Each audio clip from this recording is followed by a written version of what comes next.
कृष्णाय वासुदेवाय हरये परमात्मने प्रणतः क्लेशनाशाय गोविंदाय नमो नमः।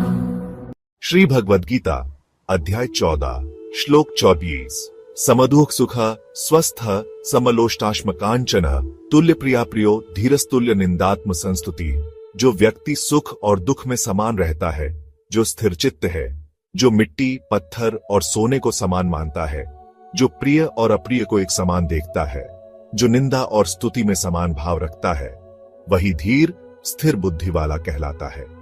भगवान श्री कृष्ण इस श्लोक में गुणातीत व्यक्ति के लक्षणों का विस्तार से वर्णन कर रहे हैं। समदुःख सुख, सुख और दुख की परिस्थितियों में समान रहने वाला व्यक्ति न सुख में अहंकार करता है और न ही दुख में विचलित होता है। स्वस्थ, आत्मा में स्थित, सदा स्थिर चित्त और शांतिपूर्ण। समलोष्टाश्म कांचन, मिट्टी पत्थर और सोने को समान मानने वाला, जो भौतिक वस्तुओं में भेद नहीं करता।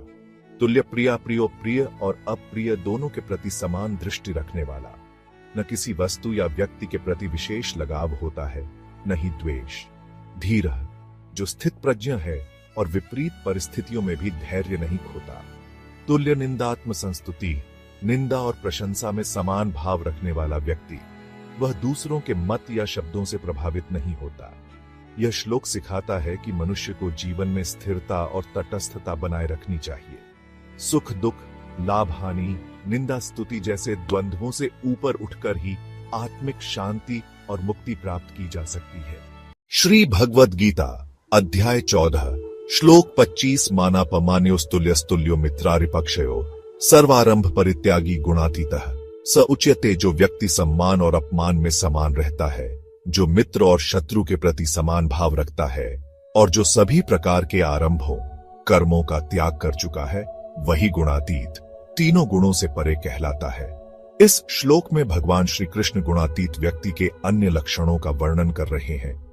मानापमान्योस्तुल्य, वह व्यक्ति जो सम्मान और अपमान दोनों को समान दृष्टि से देखता है, न सम्मान पाकर अहंकार करता है और न अपमान से विचलित होता है।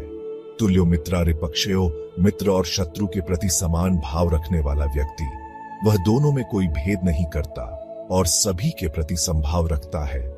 सर्वारंभ परित्यागी, वह व्यक्ति जो सभी कर्मों और नए कार्यों की इच्छा का त्याग कर चुका है। यह त्याग मानसिक रूप से है, जिसका अर्थ है कि वह कर्म करता है लेकिन उसके फलों की इच्छा नहीं रखता। गुणातीतः, ऐसा व्यक्ति तीनों गुणों सत्व रजस और तमस से ऊपर उठ जाता है और आत्मा की वास्तविक स्थिति को प्राप्त कर लेता है। यह श्लोक सिखाता है कि सच्ची आत्मा की पहचान करने वाला व्यक्ति भौतिक द्वंद्वों से परे होता है। मित्र शत्रु, मान अपमान जैसी परिस्थितियां उसे प्रभावित नहीं करती। कर्मों के फल से मुक्त होकर वह शांत स्थिर और मुक्त अवस्था को प्राप्त करता है।